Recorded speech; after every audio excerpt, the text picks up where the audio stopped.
Matrasi amandi hye enne nso eti say UK ena yatenasi enne enkomo ayede ba eyasema ehuhia pa edi enya ewo ye ma Ghana mu papa isanse yentie ho ye ho ase se yenua bi wo afa na yeni afa yenua no wa na waye otamfo ema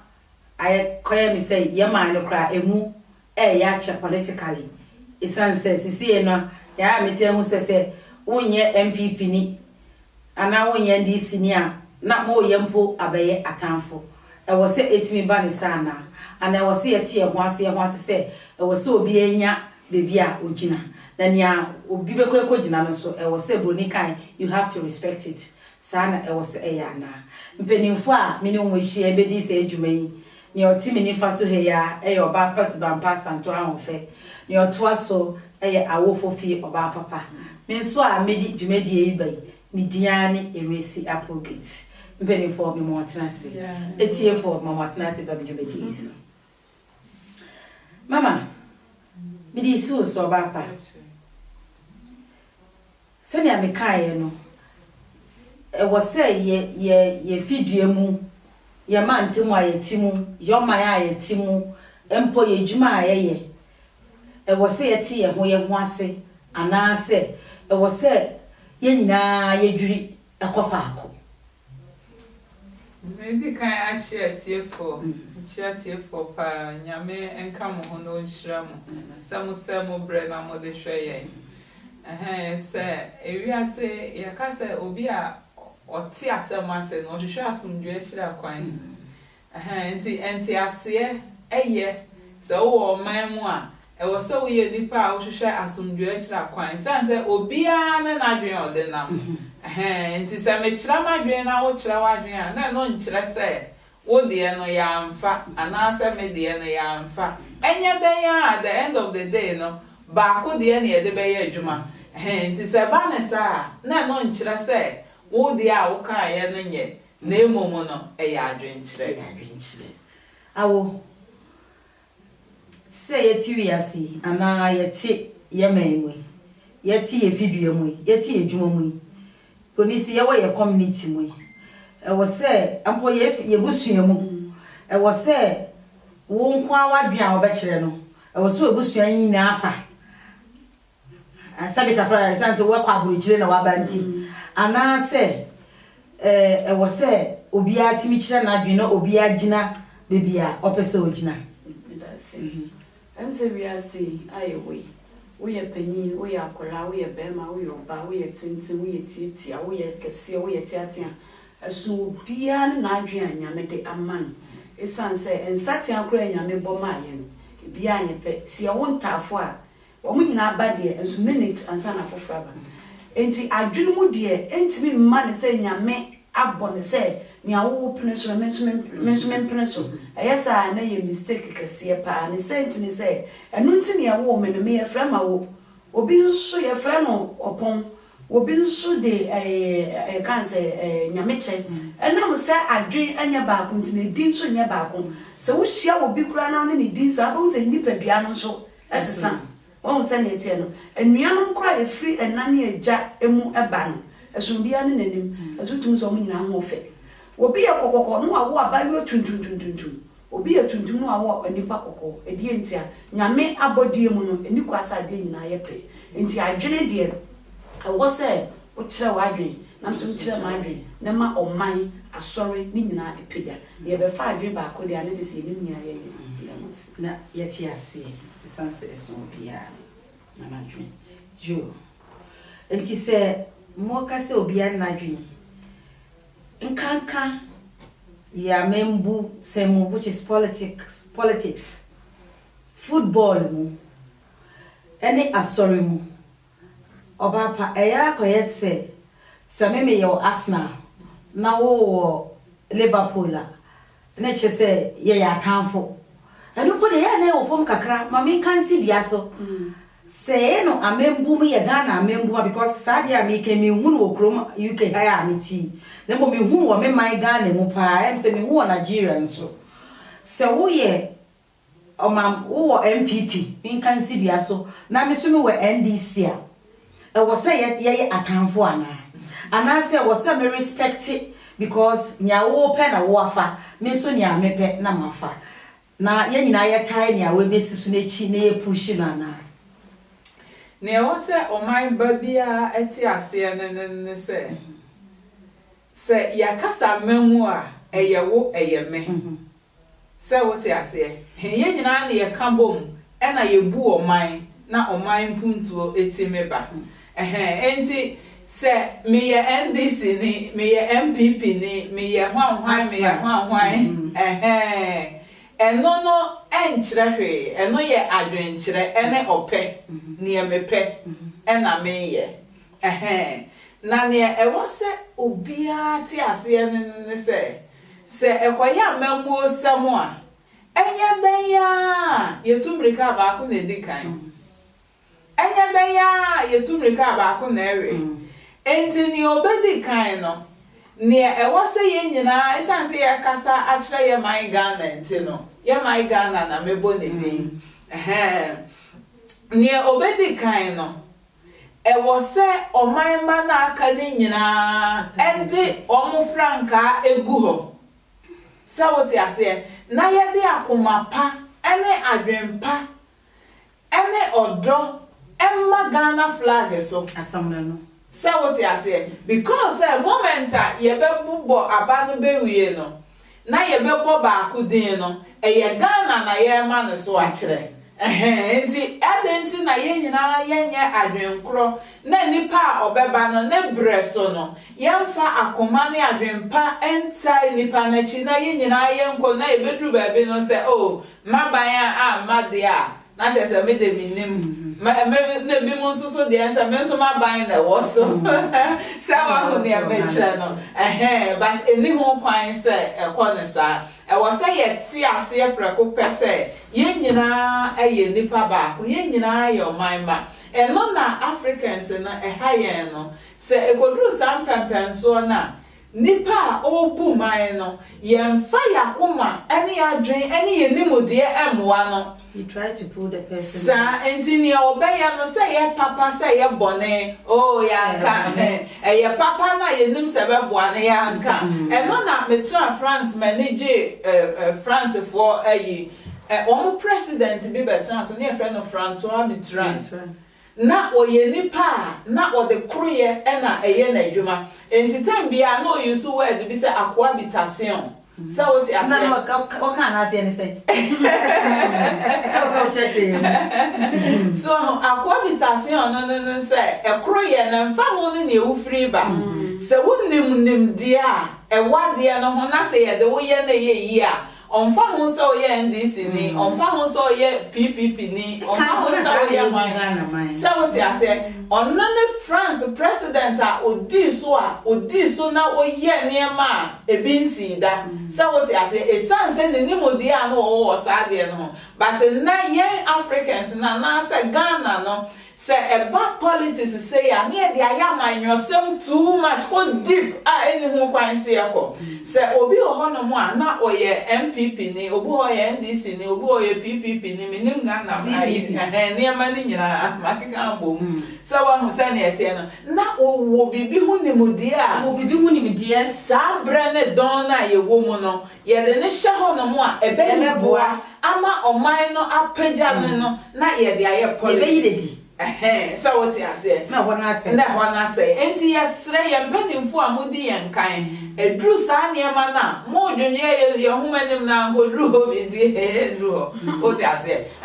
enti say ya nru we the TV so de ye betumi akama mate what I say enti say edru sa de no yesre mamunyi nipa no a womu enemo dia omu betumi aboa o man na ma esan say amemo eyenyansa ne nemo dia ne de bu man say what I say na do nyame esi nipa bi o hene de but o si o hene no wi a o san ma onyansa ne nemo dia udi bu man nti wo ma omu wo ho nemo dia no yesre eno na be ma Africa a chenso eno na be ma Ghana a chenso na nipa nyina hu Ghana we ka say Ghana bribi net say no and Ghana because me nim perfect say Ghana ye wo nemo de fu akuku damo a se wo mu yi won akoma mu so mu bu man na o man no be koso papa ebe koso ama o man no aye kra behwe ama mrofu me kai say one time be the broni be free France call Ghana enti o he hawa yesi level no a wase are madwe nya dwuma na so what ya because oba Ghana no o da pool mu France on da pool so what ya say wo fa beach ni wo France only beach be no ko ni ye baby ana mo so ye coastal area only time on the coastal beach na wo important na ko she beach so one say the city na enti na che say ya de bi a amanyosam say ye ka amanyosam de a ene na e wo say ye de pepepe ye eye na etumi aboa na ye ti ne be de pepepe etumi aboa so bi woni midie bi na oni amanyo group yimu a oye Ghana ni that is the name oye Ghana ni wotimi frɛ no na wode ne be hye na wubu emaniye minim se bi so a na sa na Ghana yebu no na afei ade na ekɔ akyewsa ne owo ma onim dada no mpo ye yi na di akɔfa obi a onim honim die bia esa na oman no na ese ye won kwala a omo ba yichi nti ya mo na ye hwe awo mama nka wase sorry mama nka wase mi na me wo France no na me ko se wunyensen a oduru ba bi a akɔ maternity leave right enti papa bi wo mo de na be share office ho no mo a one go school onim de enso wo share office ho so what ya say me ko a me ka kra de be ma me na de ato di ne de o ko asese peyen ano so na say de mama check se paye ne se ya tu aka me so me kwa kwa ma kan so bi ne no mai enti na me ko na me na de fraga so na me say and then they say paye o se pa paye o me se ga na na boka oh enti wa sa na ye Africa say ne woni hu ne mu dia no na ye dia na so na o minus so what ya say enti e wo say ye hwe sa ne na ebeboa eyampa na ye hwe nyamisom mu nso a sa otan ewo se obi ye sabio kremoni na obi ye okristoni a emse ye kase sese ye oman bi so ye sie nkrofo wabro mu wuye isan because of religion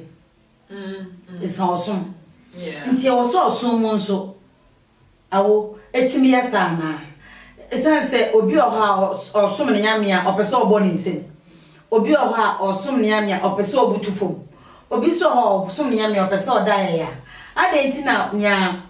mimi ye no ebe house bra na bekumi ye hu bebre woti bas ne pay woti hese ne pay ni nyina ayosom ana esum nso sa na wo se etimi ya na se wo se we respect me because ya my Ghana no kra no se bi ewo mu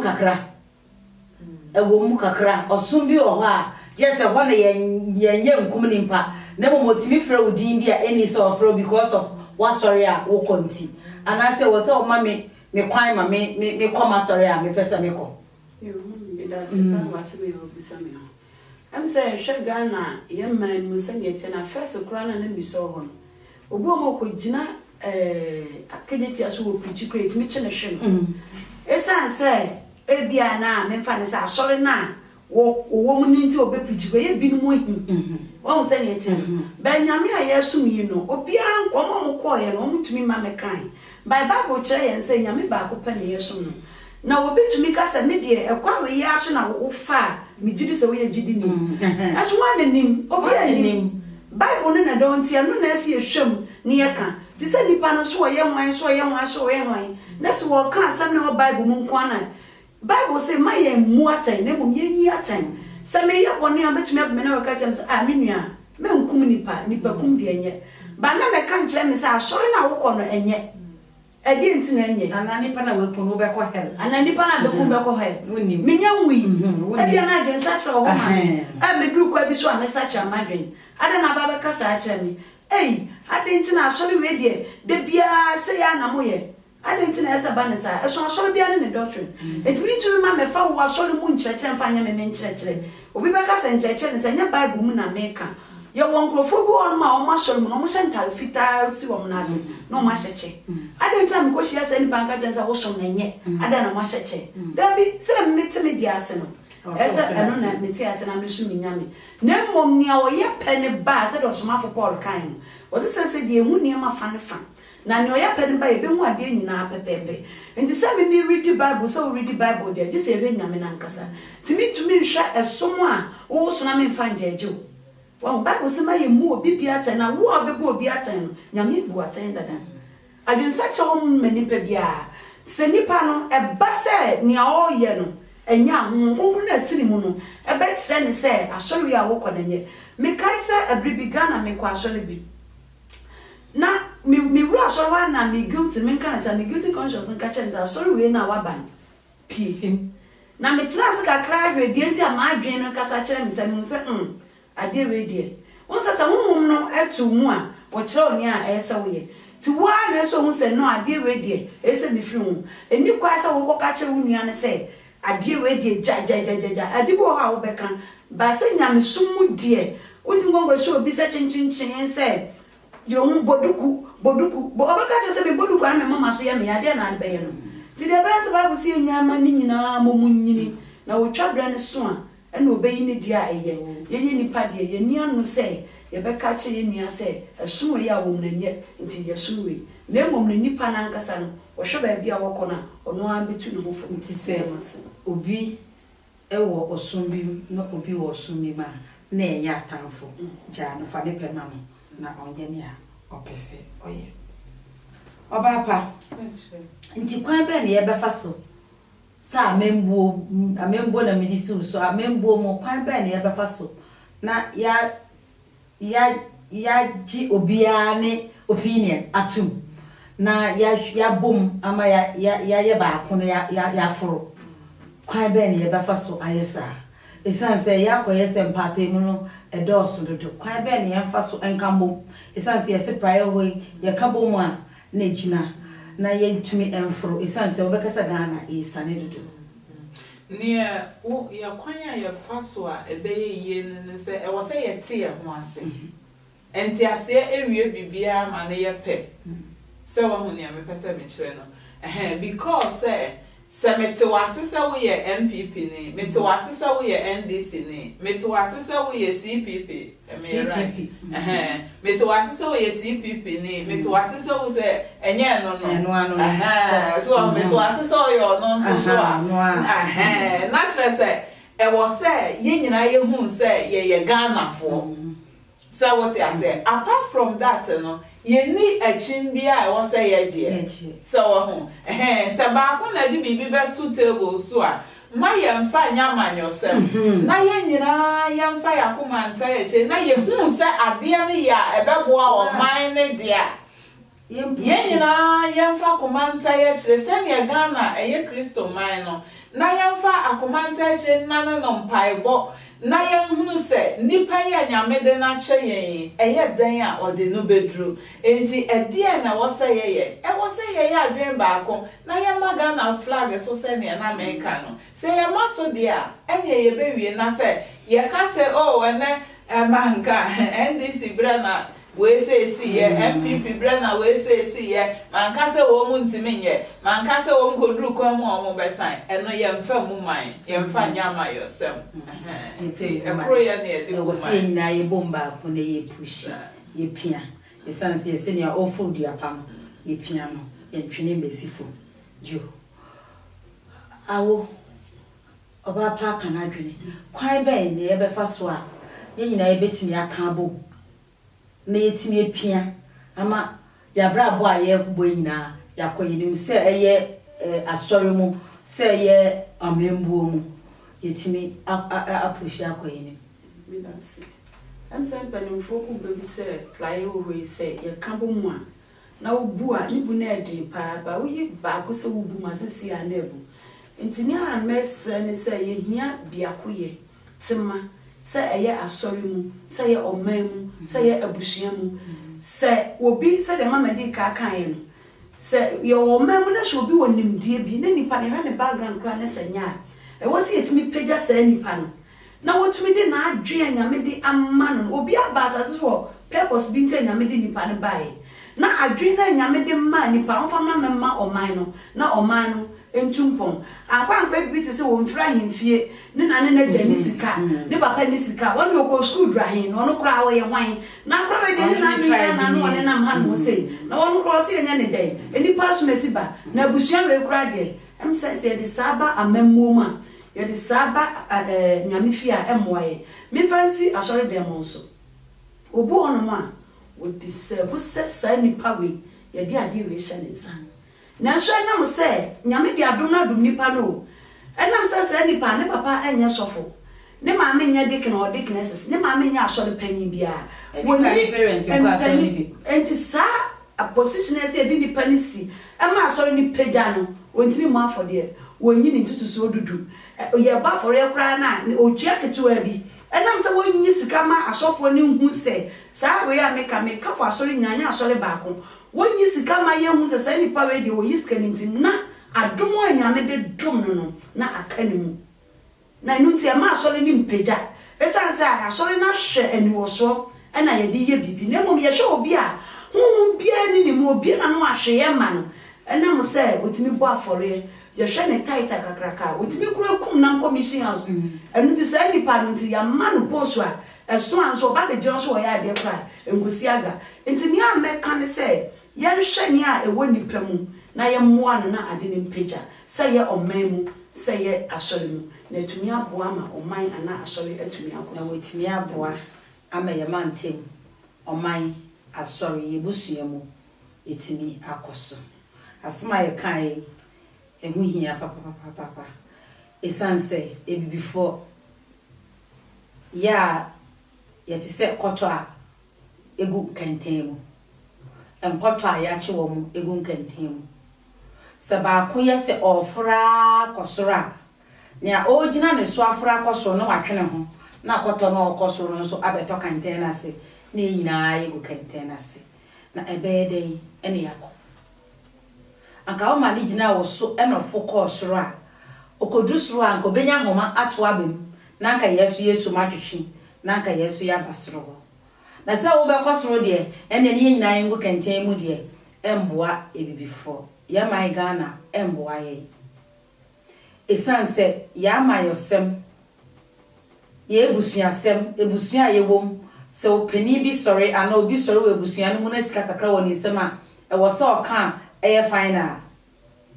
ebi kura na ne otinche ho bebi na oyo hie ni kura bia na dwen anka ode baaye no na nke be ma ebusua na etumpompa na nke be ma sa discussion no mo ye na at that moment no aye esipi ba hwini ni hu nti anase eso no na dwen ode ba nti na chese one de ne ya ye nesi nchen na ye kofa ne a efuse obetimi afa asam we menibre ewo ya ma yesam ewo fie so se opani bi ba ana amembo bi ba party bi ba na so mutimi ye bibia eya em se osi nyina ya ta nechi na yema okosoro nya oya enye no nso no yema ni hu se enye ne mom enya atamdidie yema ni hu se enye ye won panimfo wo Ghana sisi a your friends radio stations media de ebu wo Ghana em se bia be fe bia bi o nti ka yema media ne nti na ka onkasa na mom enye se atamdidie wo be hwe na wo my president wow my president na wa draw na kaka botobi na order social media because anya party ono na wo join na wo ti Ghana na wa draw wo president adwe no wo pese broni ohu bibi ni o draw no say Ghana ni aden na yesa aden na yesa ni o ye ne nya ye ka ni o ye ne yeso a ye ka na mom ye ndidi atem ni ofru duapa no ye pia no ni ofru dua a onfa hwe ma no ye manisi enti na ye to aba no se o se nyina ya dwen kofa akọ a anka ye nto aba ya to aba na dodo eyi no ni o ye no ni ye no mum ye mpia ne so ate ni ye no na mama ye ma Ghana emu nche esan se yesu ye beko foforo nso efiase eba esan se me nyini bia medika kramo me nyini no na Ghana nti se ne sesei etie no sesei amote dodo sesei sometimes me to na me yemu hihye say 10 years to come 20 years to come Ghana be na na mitimi dwen ho sa ema me yemu hihye esan san kan ni bi no ye to abewie ne yi president o ye yi dia it's over na ye nyina ye na ya to abeyi president ko ni akọ ye de before years ni nyina dia da pa de wie ni oba ye nso the same thing. I mean, is it right? Yes, I'm penny for me adwempa emfa mbu man no esan se wodi matam de na me ni bia na ma sorry akọ no no de baby oti no wedu ni heaven na me ne we nti me ne wo na wo se ye bo mbodi epia no na ye de adwempa esan se ododo o se ono na okọ na mom ye hwe ne ye be ya ebe at the moment mati see yes free education e wo Ghana yeah bi me be did as say it's working. So why say binum so gina baby say it is not working? Why would you mind so what time of mine because of politics? Why? MPP beko NDC beko Ghana will still remain. Inti mama yendwi eno ho. That time na onana aba na onana nkanso na waba. Mama yendwi eno ho. Na enjoy unnecessary politics. Any unnecessary meme wa ha, we so ha na ye isanse eseye busua. Mpapemu ese ade nyina obia nti obia ase no obia ngi obia ne opinion into sene be ya ebetumi akoyini isanse kwa amenkoma kwa no digya ni say forward ever but Ghana we are going backwards which is not right and then so manuesi ahana modimi besi na what you said ne ebese hia ebesa atwetwe nkomo ebesa adwenwe nsem ebiri ho medam ase erase apogeti na bedwa sopo had a bye.